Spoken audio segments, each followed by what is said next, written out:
I need that money. I really, really do. I need that money. I really need that money. Really need that money.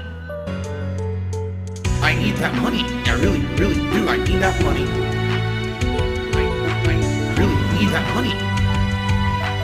Really need that money. Really, that money. That money. What did I actually do on my day off while all of you were probably enjoying those videos or doing your own thing? Well, unlike last week where I was running around doing a million things with my wife, this week we had a more laid-back week. I did the shopping for the things that I'm going to need for my birthday cake. And actually, are you ready for this? My wife decided to do something different this year. She's not making me a birthday cake. No. No birthday cake this year, everyone. I'm sorry. I know you guys are going to be really disappointed that there's no birthday cake tomorrow. Because she's making me delicious birthday brownies, which I'm totally happy with. I haven't had brownies. I couldn't even tell you the last time I had brownies. I don't remember.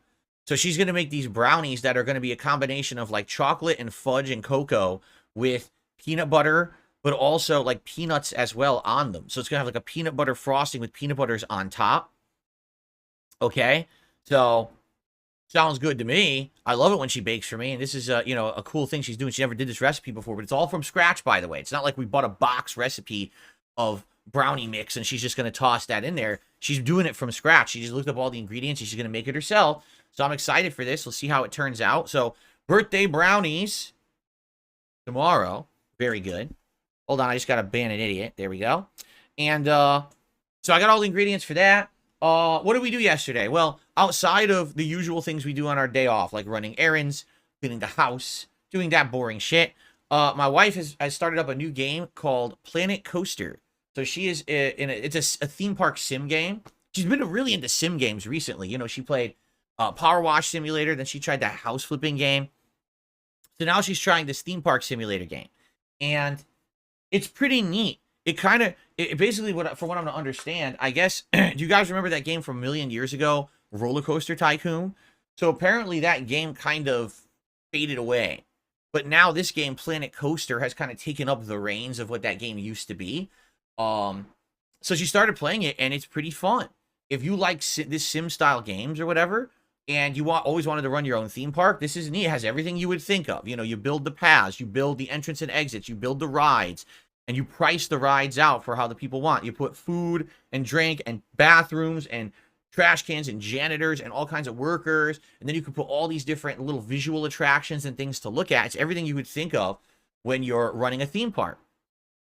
And for the most part, it was very fun to watch. The biggest problem, and this is always the biggest problem, when you have a game that you absolutely know that this is made for PC.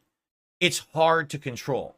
You're trying to play it on this Xbox controller or a PlayStation controller. It's like, so how the hell do I get to the menu I need to, drag and move this around, rotate it to the right elevation? It's tough. There's a learning curve there for sure, and it takes a while to get used to handling it.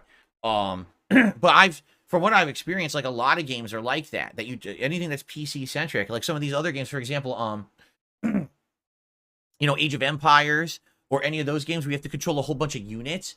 It's so hard to try to grab the units you want and get them to move the right way. And again, I'm someone who used to play PC games. I used to play games like that. And it's just, oh, mouse and keyboard, zoop, zoop, zoop, super easy to do. But on console, it's like you got to translate that into a gamepad, and it's kind of tough, right?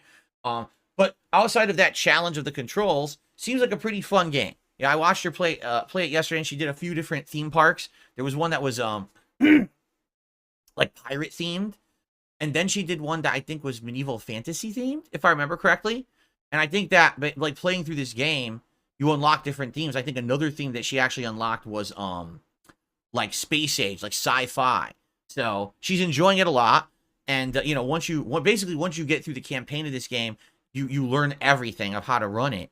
And then what you could do is do the open campaign. Because first thing she tried to do, she goes, oh, let me do sandbox mode.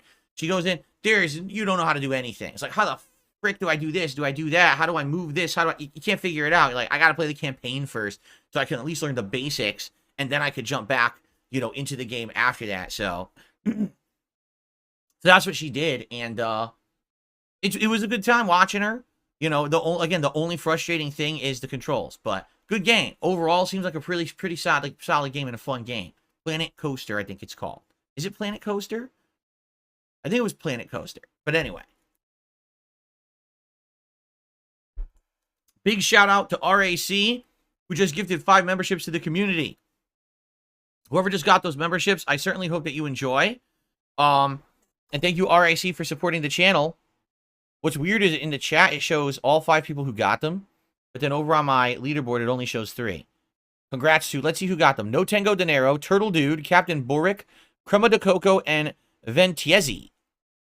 Congrats, everybody.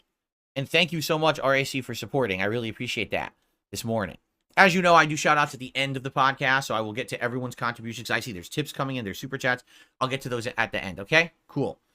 So anyway, that's pretty much what we did. We just kind of hung out, and she played some of that. And then for food, we ended up getting some Mediterranean food.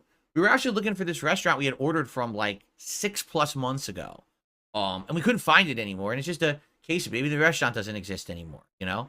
So we ended up ordering from a different Mediterranean restaurant than we ever tried before. And we each got like I don't know if it's a shawarma plate or a gyros plate. I don't know how they pronounce it.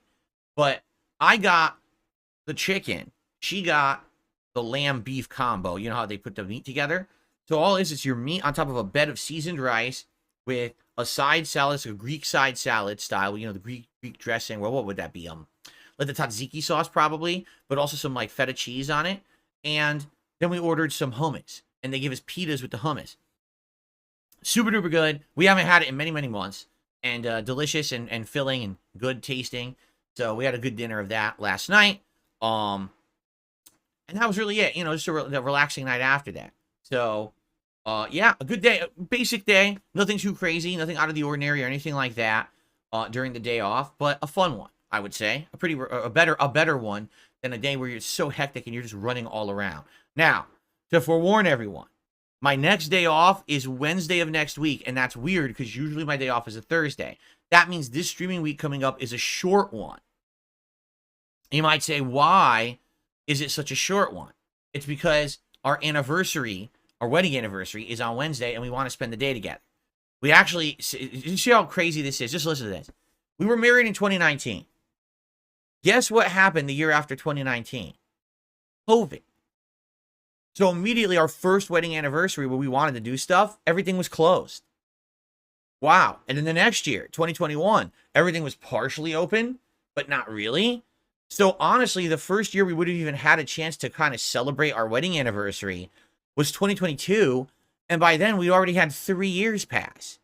And it almost became like, I know this is sad because it really is. It became a commonplace thing for us to kind of not really do anything, you know? And this year is our 5th wedding anniversary. And we're like, we got to do something. Even if it's we just spend the day together, we got to do something because this is ridiculous that essentially COVID took something that would have been a meaningful tradition for us and basically ruined it.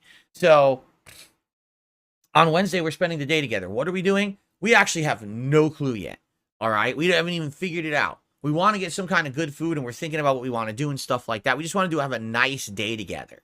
Okay. So with that being said, that means it's only a 5-day streaming week. Friday, Saturday, Sunday, Monday, Tuesday. So abridged week, but the week after will be much longer. Just so you know, it'll be like 7 straight days of streaming coming up after the fact. Okay? So I just want to throw that out there. The next Phil's day off is Wednesday, and then I'll be back on Thursday to get you all caught up on what's going on. Fair enough? Okay, now,